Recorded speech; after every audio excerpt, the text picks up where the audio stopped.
Salve YouTube, and welcome to another Total War Rome 2 online battle video. Here we are today. I'm going to be using the Macedonians against my opponent's Mark. I'm just going to call him Mark. He is using the Seubi. So this was an interesting battle. I brought 5 of these thorax pikemen, 3 royal peltasts, 2 mercenary Crane archers, 2 companion cavalry, and 2 Aspis companion cav. My opponent brought 2 berserkers, what looks to be like a lot of these. I think they're sword masters indeed. And he also had a little bit of these spearmen. Wodenaz spearmen, 96 defense. Not a unit to be underestimated. So here are his units, these sword masters, quite colorful if I must say so myself. Here are the berserkers. And most of his army is hidden. My army is standing over here. I want to try to beat him to this hill as fast as I can, or at least fight on this area here, but not, you know, be completely caught down. Yeah. So I'm moving my forces forward. I'm leading with my cavalry so they can get me some vision into these trees, and I suspect that I would find some sort of unit in the trees. So I'm trying to be very careful as to how I approach this situation.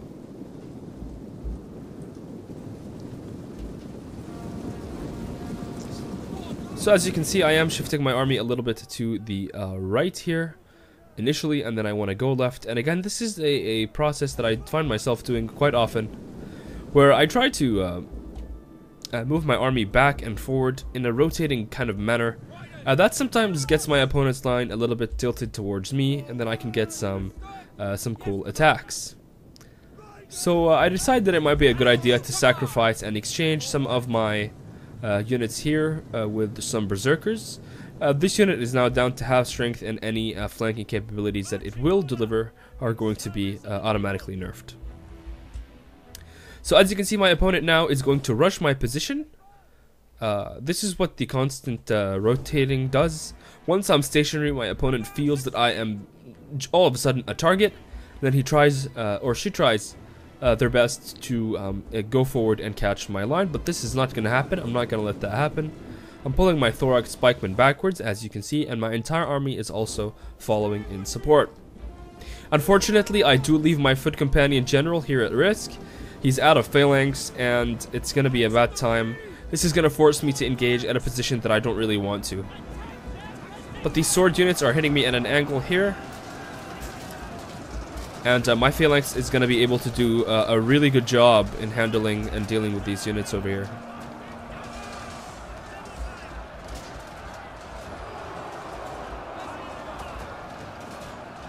Alright, so we zoom back out. You can see that my opponent is throwing buffs towards his own units. My cavalry have been successful in disengaging from that berserker hit. The berserker unit is now down to 19. It did rout initially. And now I'm going to use some of my companion cavalry here to launch back attacks at these Wodenaz spears and this one unit of sword masters in an attempt to free up my right flank. So my phalanx so far is doing really well. It's managed to do its job, even though it is at slightly at a disadvantage when it comes to hill position. They are, after all, pikemen, and it's going to require a massive unit before they actually start wavering. And in areas where I've got cavalry support and infantry support, where I can use these gaps, I'm going to be bringing my guys in and delivering that morale shock that is needed to actually free up my own lines and continue to wrap my opponent. So things are going pretty well so far. Here he is.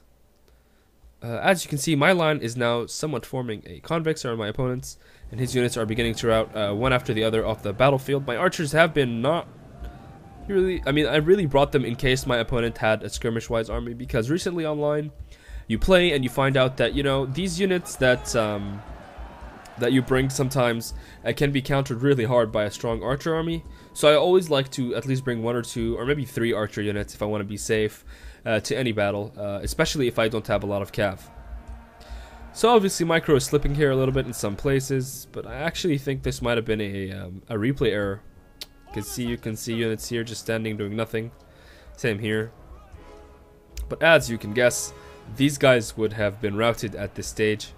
And I am really annoyed at... oh, there we go, they're moving now. Okay, that's awesome. Oh, but this one is supposed to be... Anyway. Yeah, see, something is up with that. Anyway, here we go. It looks like the AI is actually the AI. It looks like my opponent Mark is actually gonna prevail as the victor, but you can pretty much tell here that it would have been really simple for me to kind of surround and get the kill I want. Here, even the replay AI is trying to do a little bit, but the aim, I guess, of this battle was to kind of show how sometimes you can really beat better units with what you may think isn't necessarily a better unit. So these thorax pikemen, they cost 600 something, I believe. They're not as expensive as sword masters. They're not as expensive as the other foot companion pikes. But you know, a lot of them in a strong phalanx line with some good supporting units like this means that you can really have a lot of room to play with your army, and you can have a generally more balanced army that has an easier time dealing with, you know, armies that either go for quantity or that try some sort of cheese. So it looks like the battle still won for the Macedonians this day. Anyway, I hope you guys enjoyed this commentary. Please do leave me a like and a comment. Maybe you thought I said something wrong. Maybe you like something. Maybe you want to see me play another faction. Do let me know in the comments down there. And please do follow me on Twitter and Facebook for exclusive updates to schedule times and generally what I'm up to sometimes. Anyway, thanks for watching, guys, and I'll see you later.